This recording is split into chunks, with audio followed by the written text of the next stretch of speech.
हर दिन billions of लोग कुछ ना कुछ कंज्यूम करते हैं।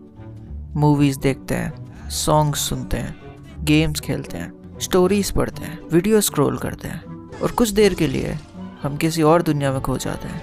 लेकिन एक अजीब बात है, इनमें से कोई भी दुनिया पहले एग्जिस्ट नहीं करती थी। किसी ने एक खाली रूम में बैठकर एक ब्लैंक पेज को देखा, एक ब्लैंक स्क्रीन को देखा और डिसाइड किया कि वो कुछ ऐसा बनाएंगे जो पहले कभी था ही नहीं। पर क्यों? हम क्रिएट ही क्यों करते हैं? सिर्फ मूवीज़ नहीं, सिर्फ स्टोरीज नहीं, क्रिएशन ही क्यों करते हैं? क्योंकि अगर सच में सोचो तो ये एक बहुत ही अजीब चीज़ है। 30,000 साल पहले के इंसान को इमेजिन करो। सर्दियाँ आ रही हैं, खाना कम है, हर दिन सरवाइव करने की फाइट चल रही है और फिर भी एक आदमी घंटों तक केव में पेंटिंग्स बना रहा है। क्यों?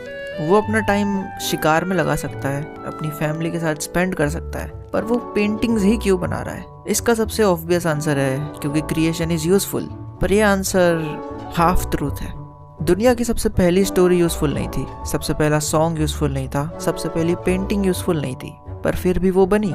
जैसे कि ह्यूमंस खुद को रोक ही नहीं पाते, जैसे हमारे अंदर कुछ ऐसा है जो बाहर आने के लिए तड़प रहा है। और शायद सच में ऐसा ही है, क्योंकि ह्यूमंस रियलिटी को सिर्फ एक्सपीरियंस नहीं करते, हम उसके बारे में सोचते हैं, पास्ट को याद करते हैं, फ्यूचर इमेजिन करते हैं, डेथ के बारे में वंडर करते हैं, सपने देखते हैं, ऐसे क्वेश्चंस पूछते हैं जिसके आंसर हमें शायद कभी नहीं मिलेंगे। और यहीं से स्टोरीज का जन्म होता है। स्टोरीज सिर्फ एंटरटेनमेंट नहीं होते, स्टोरीज सिर्फ कैरेक्टर या प्लॉट नहीं होता। स्टोरी एक तरीका है जिससे हम लाइफ को समझ सकते हैं। अपनी फेवरेट मूवीज के बारे में सोचो। क्या इंटरस्टेलर सच में स्पेस के बारे में? क्या द डार्क नाइट सच में बैटमैन के बारे में? क्या the lord of the ring सच में एक रिंग के बारे में? नहीं, they are about love, they are about hope, they are about fear and they are about sacrifice.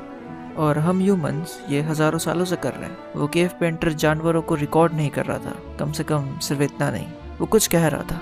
ये इम्पोर्टेंट था, इसने मुझे डराया, इसने मुझे हैरान किया, ये मेरी जिंदगी का हिस्सा है। और हजारों सालों बाद फिल्म मेकर्स भी यही कर रहे हैं। बस केव वॉल की जगह मूवी स्क्रीन आ गई है, कैंप फायर की जगह सिनेमा आ गया है, लेकिन इम्पल्स वही है। क्योंकि क्रिएशन का मतलब सिर्फ चीज़ें बनाना नहीं है, क्रिएशन का मतलब है मीनिंग बनाना। उस केव पेंटर को फिर से इमेजिन करो। वो फेमस नहीं बनना चाहता था, वो पैसे नहीं कमाना चाहता था, वो सिविलाइजेशन नहीं बना रहा था। बस कुछ ऐसा था जो उसके लिए इम्पोर्टेंट था, कुछ ऐसा जो उसके दिमाग में बार बार आ रहा था और उसने उसे दीवार पर उतार दिया। हम भी वही करते हैं। हम बुक्स लिखते हैं, सॉन्ग्स बनाते हैं, मूवीज़ बनाते हैं, क्योंकि इंसान होना एक अजीब एक्सपीरियंस है। We love, we lose, we suffer, we wonder, और ये सब हमारे अंदर होता है। और क्रिएशन उस अंदर की दुनिया को बाहर लाने का तरीका है। क्रिएशन असल में ये कहना है कि ये इम्पोर्टेंट था, ये मैंने देखा, ये मैंने महसूस किया। और शायद इसलिए हर सिविलाइजेशन में स्टोरीज़ बनती है, क्योंकि स्टोरीज़ वो करती है जो रियलिटी नहीं कर सकती। रियलिटी बताती है कि क्या हुआ, स्टोरीज बताती है कि उसका मतलब क्या था।